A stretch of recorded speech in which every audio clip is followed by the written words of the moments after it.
The casserole dish shatters against the kitchen floor. I don't remember dropping it. My fingers simply stopped working, muscles going slack at the sight before me. Time slows.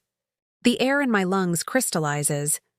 My husband, Reed, stands frozen in our kitchen, his shirt unbuttoned, hair disheveled. Faye, my sister, is pressed against the counter behind him, lipstick smeared, hastily adjusting her blouse. Their faces morph from pleasure to panic in the span of a heartbeat. I was supposed to be at the conference until tomorrow. Somewhere upstairs. My daughter is sleeping. The silence stretches between us like a tightrope, thin, dangerous, impossible to cross. Nobody breathes. Nobody speaks. Then I do the only thing that makes sense. I turn around, walk out the front door of my own house, and close it quietly behind me. I don't say a word. Build up 48 hours earlier. Are you sure you don't mind? I asked, folding a blouse and placing it in my suitcase. It's just 2 nights. Mia's easy. She'll sleep through most of it. Faye smiled, bouncing my 4-month-old daughter on her hip. Natalie, stop. I'm your sister. This is what I'm here for. Reed appeared in the bedroom doorway, coffee mug in hand. Your sister is a saint, he said, crossing to kiss Mia's forehead. We'd be paying a fortune for overnight childcare otherwise. The education conference only happens once a year, I said, more to myself than to them. The guilty pull in my chest hadn't subsided since I'd agreed to speak at the panel. I hate leaving her. She won't even notice you're gone, Faye said, tickling Mia's belly, making her giggle. Will you, sweet pea? No, you won't. I smiled, watching them. Faye had always been the natural with children, ironically. Unmarried at 32, she doted on Mia like her own. When I'd struggled with postpartum depression, Faye had practically moved in for those first 6 weeks, cooking meals, doing laundry, holding Mia while I slept. Reed and I wouldn't have survived without her. Besides, Reed said, setting his mug on the dresser and wrapping his arms around my waist from behind, it'll give us guys some quality time. Been a while since it was just me and my thoughts. I leaned back into him, still watching Faye with Mia. You'll call if anything happens? Even if it seems small? Nothing will happen, Faye insisted. I've got a whole lineup of Disney movies and ice cream planned for myself after this one goes to bed. Wild times at the Palmer residence? Reed laughed, his chest rumbling against my back. Just don't raid my bourbon stash. Faye rolled her eyes. As if I would touch that pretentious hipster garbage. Their easy banter comforted me. Reed and Faye had always gotten along. Better than Reed and my parents, certainly. They shared the same dry humor, the same taste in obscure documentaries, the same political leanings. It had made family gatherings so much easier over the years. Seriously, though, Reed said, stepping away to grab his coffee again. We'll be fine. You focus on knocking him dead at that panel. The school district needs to hear what you have to say about the curriculum changes. I zipped my suitcase, suddenly eager to leave before I changed my mind. Just remind her that she likes the yellow pacifier at night, not the green one, and… Natalie. Faye cut me off gently. I know. I've been here almost every day since she was born. I probably know her routines better than Reed does. Hey, Reed protested with a laugh. Am I wrong? Faye challenged. No comment, he said, sipping his coffee. I took a deep breath. Okay, I'm going. My flight's at 2. Reed set down his mug again and pulled me into a hug. You're going to be amazing, he murmured into my hair. Those stuffed shirts won't know what hit them. I turned to take Mia from Faye's arms, breathing in her baby scent, committing it to memory. Be good for Auntie Faye, little bug, I whispered, kissing her soft cheeks. Mama will be back before you know it. Faye took her back, making shooing motions. Go, before you miss your flight and I'm stuck with your emotional breakdown all weekend. Reed walked me to the door carrying my suitcase. Text when you land, he said, kissing me goodbye. His lips lingered on mine. Love you. Love you too, I said. I glanced back at Faye, who was still bouncing Mia in the living room. Take care of my world for me. With my life, she promised. Smiling, I got in my car and pulled away from the curb. Watching them in my rearview mirror, My perfect little family framed in the doorway, waving goodbye. The conference was exactly what I needed, though I'd never admit it to Reed. 2 days of adult conversation, hotel sheets, uninterrupted showers, and meals I didn't have to prepare while balancing a fussy baby. The guilt lingered, but alongside it was a sense of reclaiming pieces of myself that had gone dormant since Mia's birth. My panel went well. Better than well, it was exhilarating. Standing at that podium, articulating my vision for educational reform, I felt like my pre-baby self again, Assistant Principal Natalie Palmer. Not just Mia's mom. After the closing keynote, I was approached by the district superintendent. Remarkable presentation. "Natalie," Dr. Santos said, shaking my hand, "your passion is exactly what we need on the curriculum committee." I blinked in surprise. The committee? Isn't that typically for district-level administrators? Typically, yes. But we're making exceptions for voices like yours. It would mean monthly meetings in addition to your regular duties. Are you interested? My heart raced. This was the opportunity I'd been working toward for years. Absolutely. I'd be honored. Excellent. We'll be in touch next week with details. I floated back to my hotel room, already composing the text to read in my head. This called for celebration. Maybe we could get Faye to babysit again for a night out. Faye, I checked my phone. 3 texts from her. All pictures of Mia smiling, sleeping, playing. Nothing from Reed, which wasn't unusual. He hated texting. I called Faye. "Hey, superstar," she answered. "How'd it go?" "Amazing," I gushed, falling back onto the hotel bed. "They want me on the district curriculum committee." "That's huge, Nat." "I told you they'd recognize your brilliance eventually." "How's my baby?" "Perfect. She slept through the night, if you can believe it." Reed and I are shocked. A pang of jealousy shot through me. Of course Mia would choose my absence to achieve this milestone. And Reed? Doing guy stuff. He went for a run earlier. Now he's watching some game in the basement. Something in her voice sounded off. "Everything okay between you two?" A beat of silence. "Yeah, why wouldn't it be?" "You just sound, I don't know, tense. I'm tired, that's all. Your daughter may have slept through the night, but I kept waking up to check the monitor." I laughed, relief washing over me. "Welcome to motherhood. No thanks. I'll stick to being the cool aunt who gets to hand her back." We chatted a bit longer before hanging up. I stared at the ceiling, feeling both connected to and removed from my life at home. Part of me wanted to get on an earlier flight, to rush back and reclaim my place in that domestic tableau. But another part, a part I didn't fully recognize, wanted to stay in this suspended moment a little longer. I compromised by ordering room service and taking a long, uninterrupted bath. The next morning, I made a spontaneous decision. Instead of taking my scheduled afternoon flight, I switched to an earlier one. I'd surprise them, share my good news in person, maybe take them all out for brunch. The flight was smooth, the rideshare quick.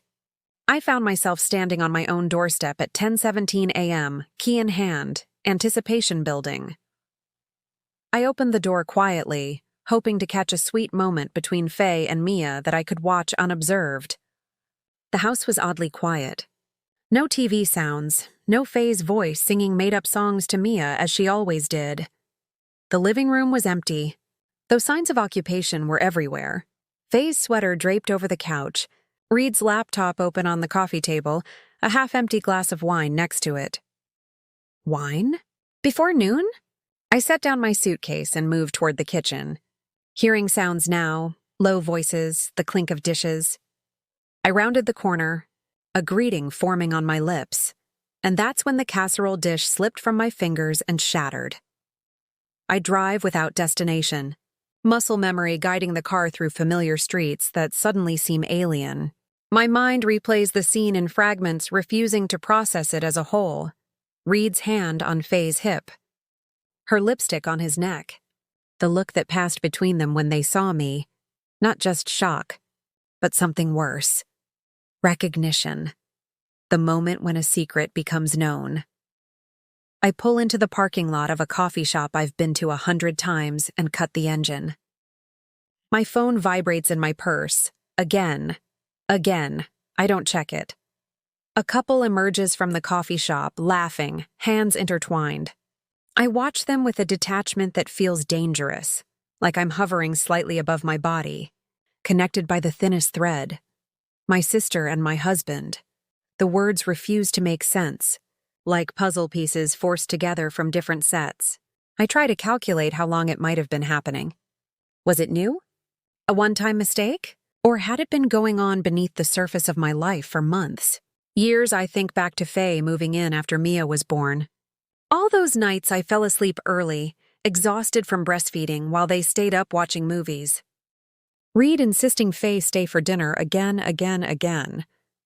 The inside jokes I wasn't part of. Had I been blind or simply trusting? My phone vibrates once more.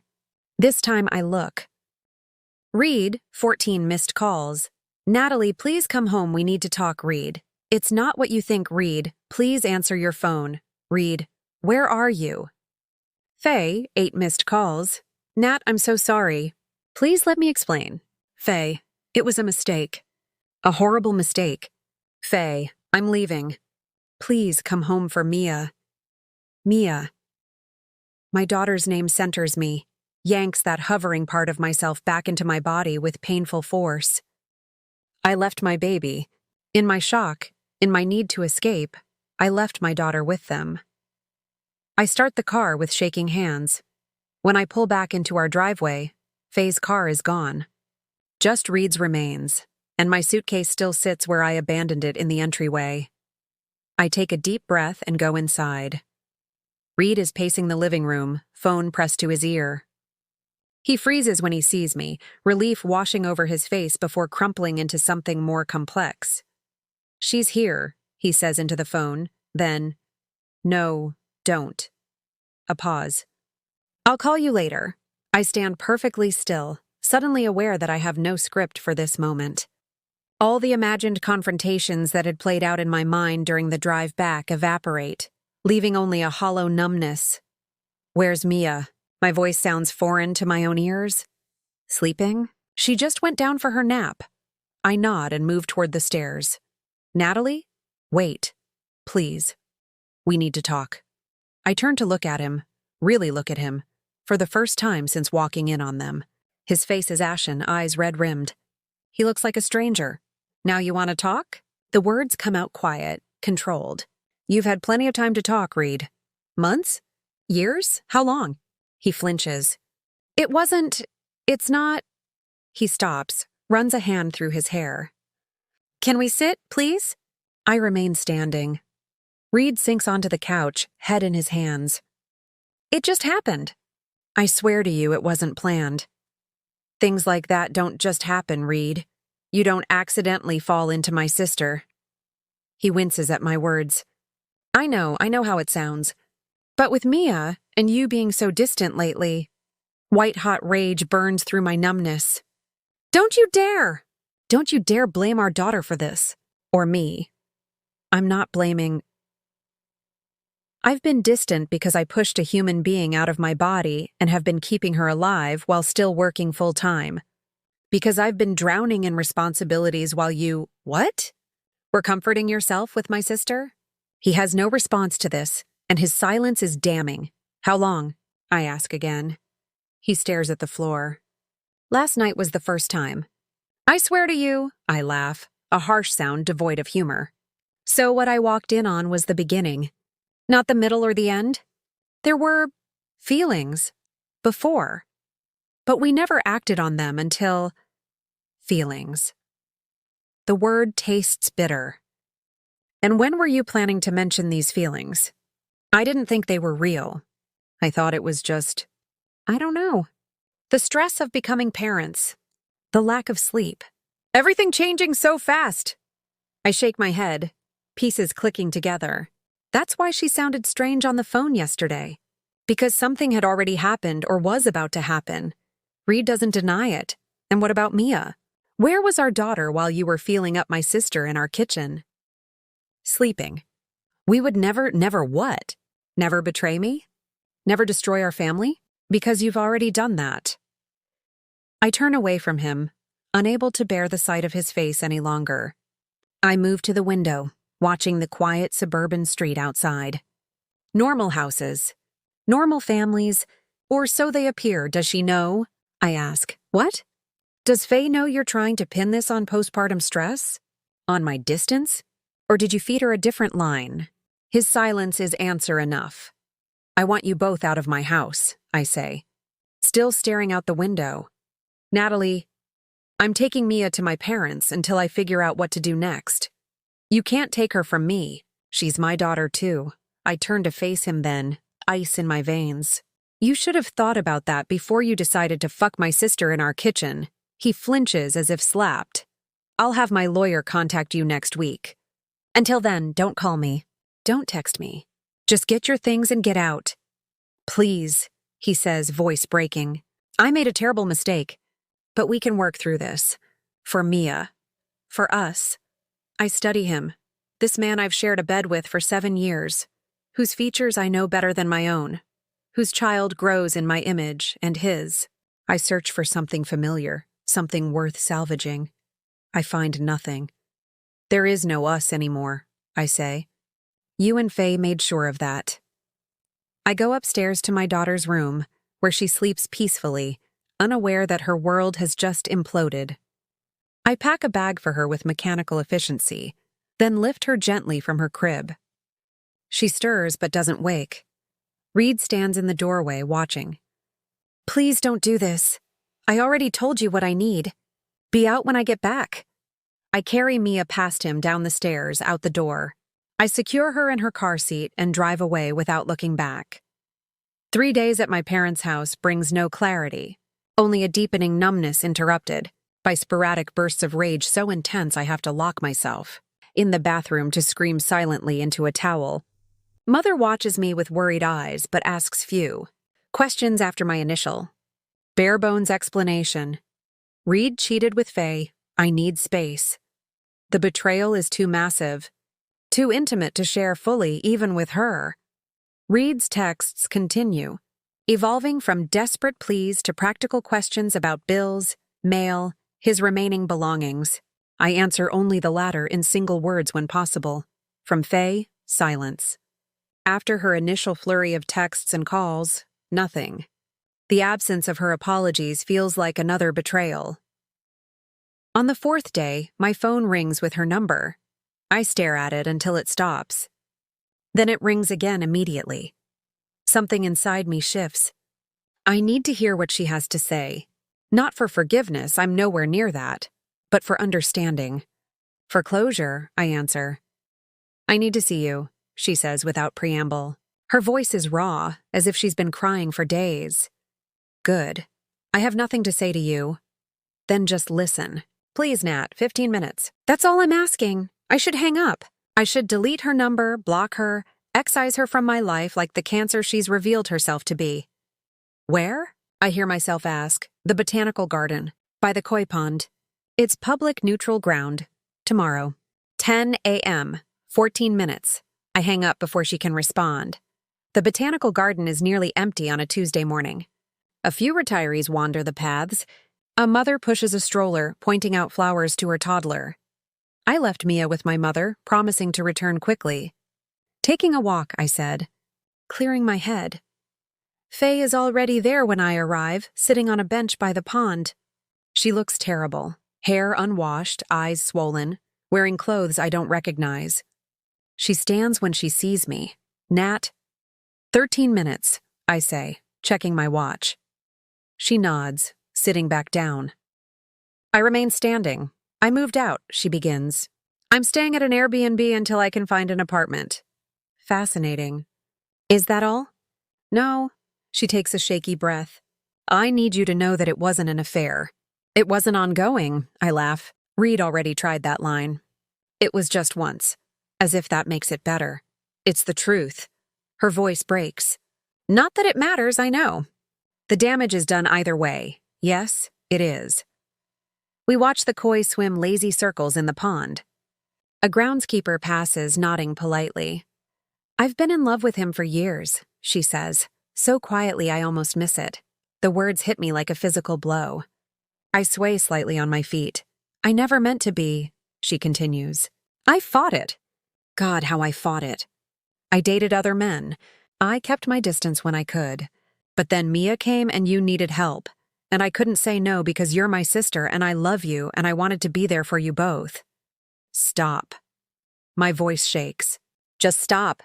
You asked how long. I'm telling you. Her eyes meet mine, red-rimmed but steady. I've carried this poison inside me, hating myself for it for years.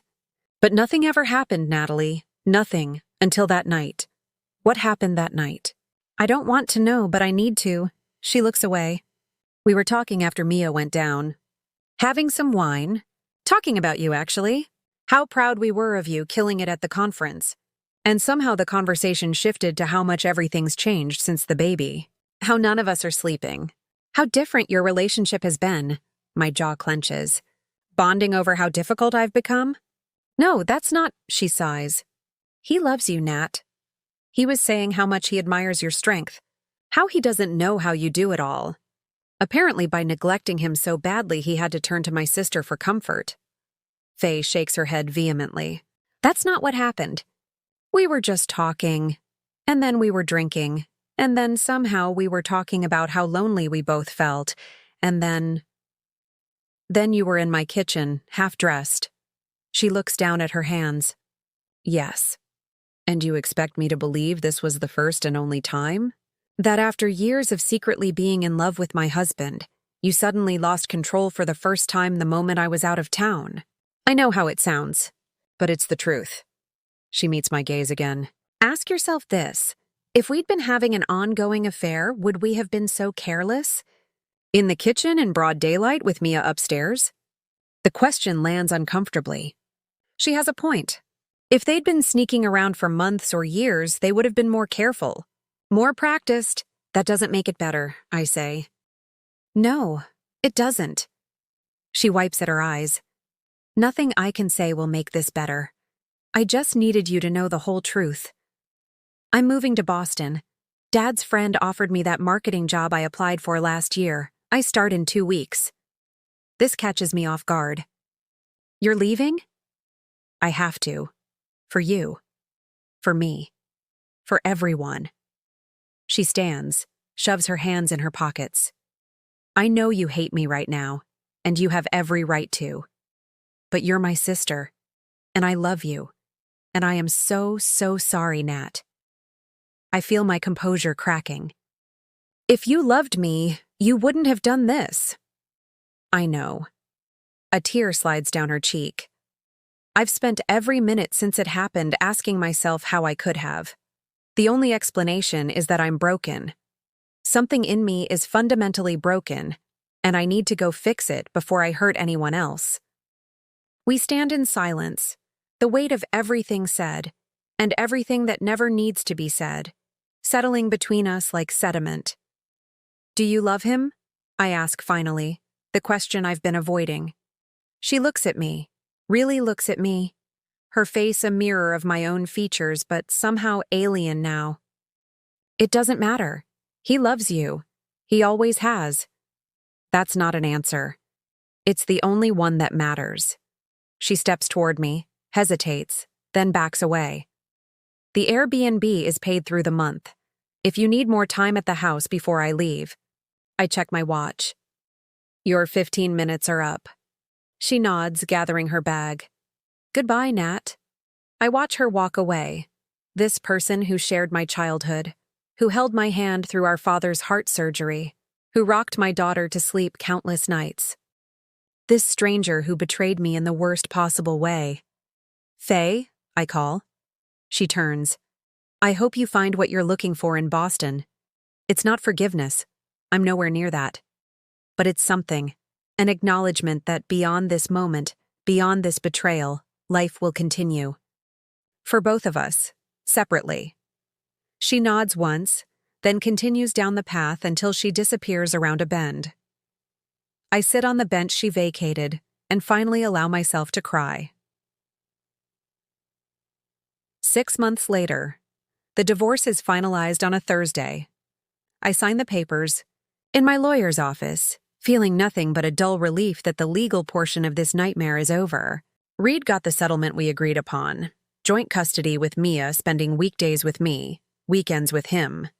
The house sold quickly, and we split the proceeds. He moved to an apartment across town, close enough for easy exchanges, but far enough that we don't accidentally run into each other. I found a townhouse near the school where I now serve as acting principal.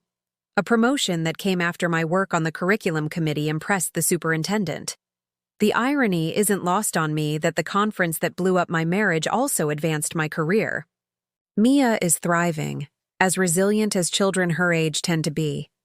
At 10 months old, she's standing, babbling, developing a personality that seems to combine Reed's intensity with my stubbornness. On the weekends she's gone, the house echoes with her absence. I haven't spoken to Faye since the botanical garden. My mother mentions her occasionally. She settled in Boston, joined a rock climbing gym, started therapy. I change the subject whenever her name comes up. After signing the papers, I pick Mia up from daycare and drive to our new home. It's Thursday, which means Reed will come by tomorrow to pick her up for the weekend. Our exchanges are civil, focused on Mia's needs and schedule. We've established a careful choreography of politeness that serves its purpose. I'm feeding Mia dinner when my phone rings with an unfamiliar number. Hello? Natalie? It's Dr. Santos. Dr. Santos, hello. I shift Mia to my other hip. Is everything all right? More than all right. I wanted to let you know personally that the board approved your curriculum proposal unanimously. Full funding, implementation next fall. My breath catches. Wow, thank you. No, thank you. Your work has been exceptional, especially considering the personal challenges you've faced this year. I freeze. Does everyone know? Has my humiliation been public all along? As if reading my mind, Dr. Santos continues. Reed mentioned your divorce when we spoke last month. I hope you don't mind.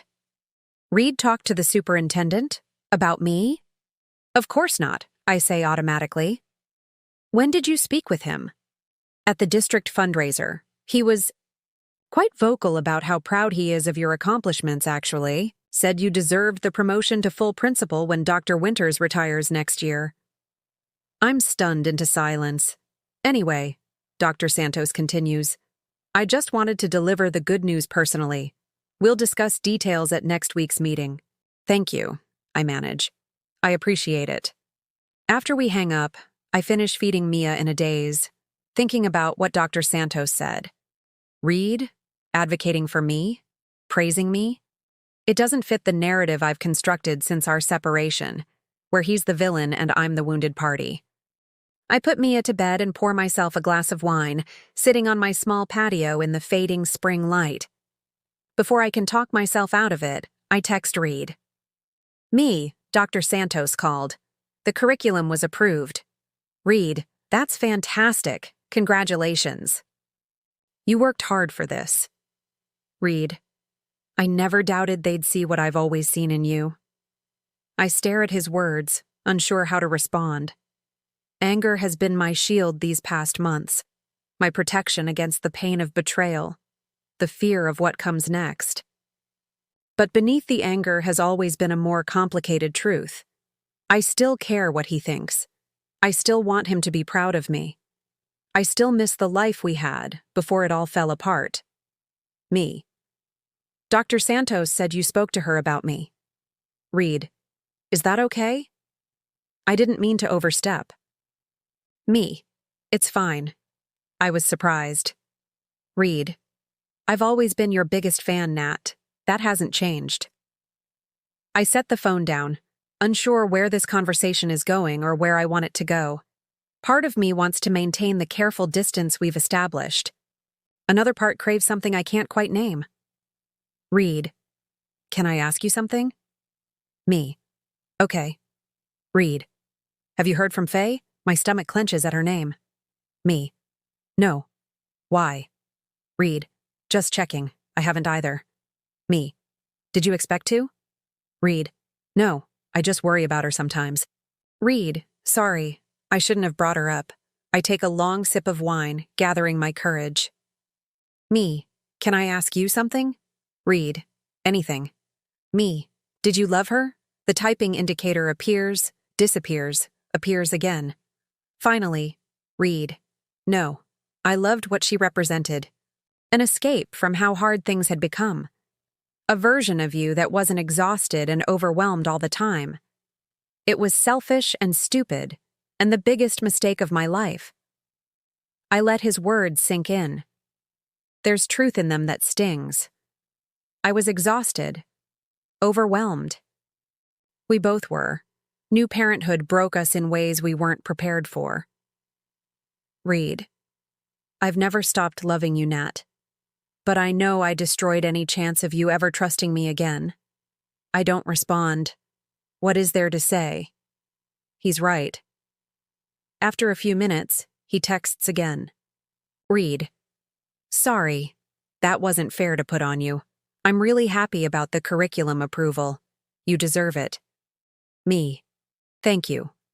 Read. See you tomorrow for pickup? Me. 5:30. Read.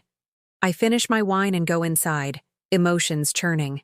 The conversation has unsettled something in me, loosened a knot I've been carrying. Not forgiveness, I'm still not there, but perhaps the beginning of understanding.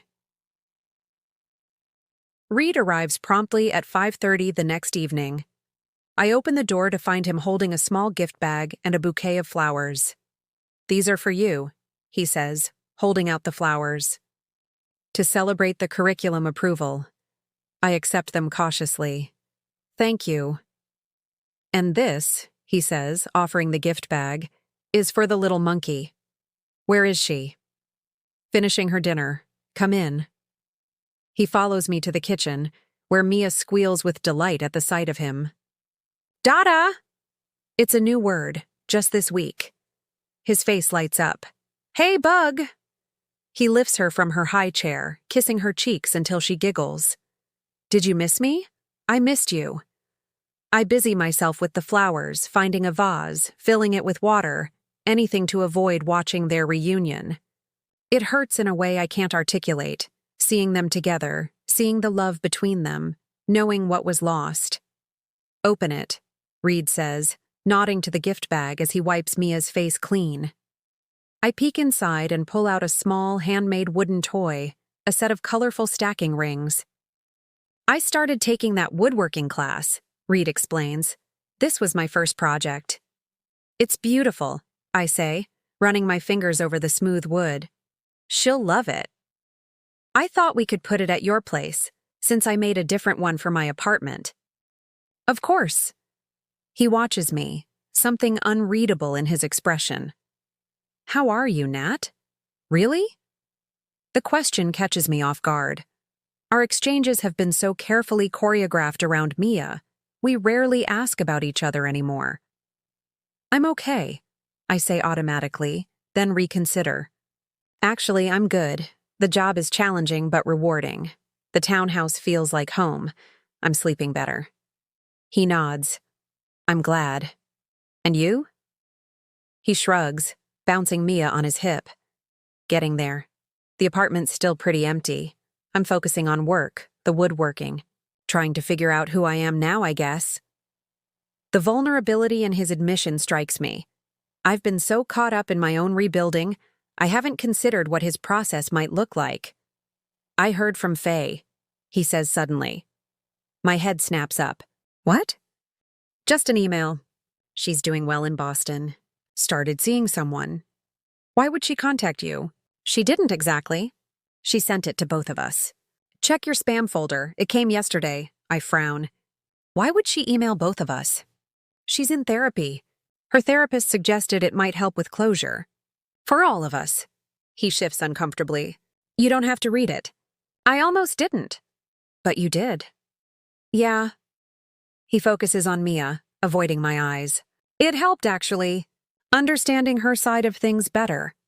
A flash of the old anger surges through me. Her side? What about my side?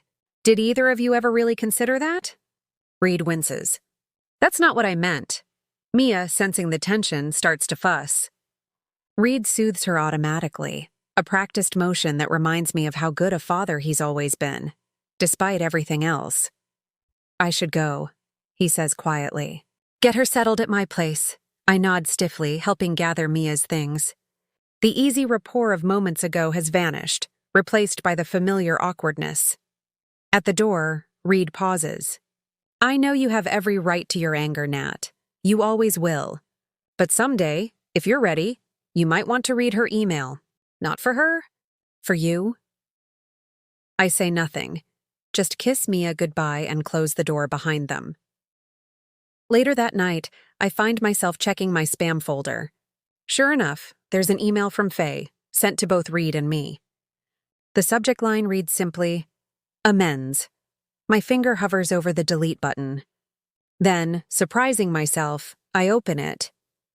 1 year later, higher, Mama, higher. Mia shrieks with delight as I push her on the swing. Any higher and you'll touch the clouds, bug. I laugh, giving her another push. The park is crowded on this perfect Saturday afternoon. Nearby, Reed spreads a picnic blanket, setting out the lunch we brought. It's my weekend with Mia, but we've started doing these Saturday picnics together every few weeks. Co-parenting, they call it. Whatever the label, it works for us. I think lunch is ready, I tell Mia, slowing the swing. No. More swing? She protests. 5 more pushes, Reed calls from the blanket. Then sandwiches. Mia considers this offer. 10 more. 7, he counters. 7. She agrees happily. I shake my head, smiling. She's going to be a negotiator when she grows up. After exactly 7 more pushes, I scoop her up and carry her to the blanket, where Reed has arranged a spread of her favorites. Triangle sandwiches, apple slices, cheese cubes. Look what else I brought, he says, pulling out a small container of chocolate-covered strawberries. My favorite. You didn't have to do that, I say. But I'm already reaching for one, I know. I wanted to. We eat in comfortable silence, watching Mia methodically dismantle her sandwich into component parts before eating each separately. Some things never change. Oh, I meant to tell you, Reed says. I got the promotion. The regional manager position. Reed, that's fantastic. Thanks. It means more travel but better pay. I was thinking, for the weeks I'm on the road, maybe we could adjust the custody schedule. I don't want to lose any time with her. Of course. We'll figure it out. He smiles. That familiar smile that once made my heart race and now brings a different kind of warmth. We're getting pretty good at figuring things out, aren't we? We are. I pop another strawberry in my mouth. It only took total catastrophe. He laughs, a genuine laugh. Whatever works. My phone buzzes with a text. I glance at it. Faye. Flight landed. At baggage claim. See you both at 3? She made it, I tell Reed. He nods, expression carefully neutral. Are you sure you're ready for this? We can cancel. I'm sure. I take a deep breath. It's been over a year. Mia deserves to know her aunt. After months of emails and eventually phone calls, Faye and I have reached a fragile détente. Not forgiveness.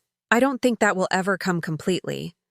But a tentative new relationship built on brutal honesty and the shared love of my daughter. Today will be the first time we've seen each other in person since the botanical garden. Reed reaches across the blanket to squeeze my hand briefly. You're the strongest person I know, Natalie. I had to be. I meet his eyes. Still do.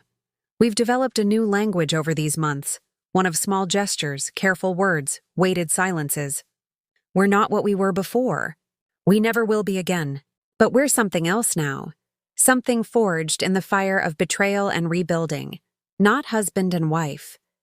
Not even friends exactly, but family still in our own broken way. Connected forever through the little girl now chasing a butterfly across the grass.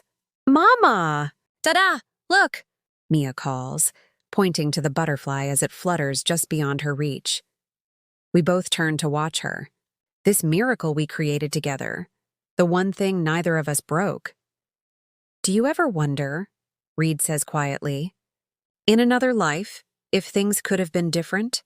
I consider his question, watching Mia's curls bounce as she runs. Sometimes, but then I wouldn't be who I am now. And who is that? I smile, a genuine smile that reaches places inside me I thought had died that day in our kitchen. Someone who knows her own strength. Someone who's not afraid anymore. He nods, understanding. For what it's worth, I like this Natalie even better than the one I married. She likes herself better too. I stand, brushing crumbs from my jeans. Come on, we should get going if we're going to meet Faye on time. Reed packs up while I catch Mia, swinging her onto my hip as she chatters about the butterfly. As we walk to the car together, not touching but in step, I think about the countless paths a life can take. How the worst moment can sometimes lead to necessary endings, painful growth, unexpected beginnings. Not the life I planned. Not the family I imagined, but mine nonetheless. Scarred, imperfect, real, and for today at least, that's enough. And that wraps up today's story. Now we want to hear from you. Where are you watching from? Drop your city or country in the comments, and let's see how far these stories reach. If this story moved you or gave you chills, give it a like, share, and subscribe for more powerful stories. One last thing, rate the story from 1 to 10 in the comments. Your feedback helps us bring you even better ones next time. Thanks for watching. We appreciate you being part of this storytelling journey.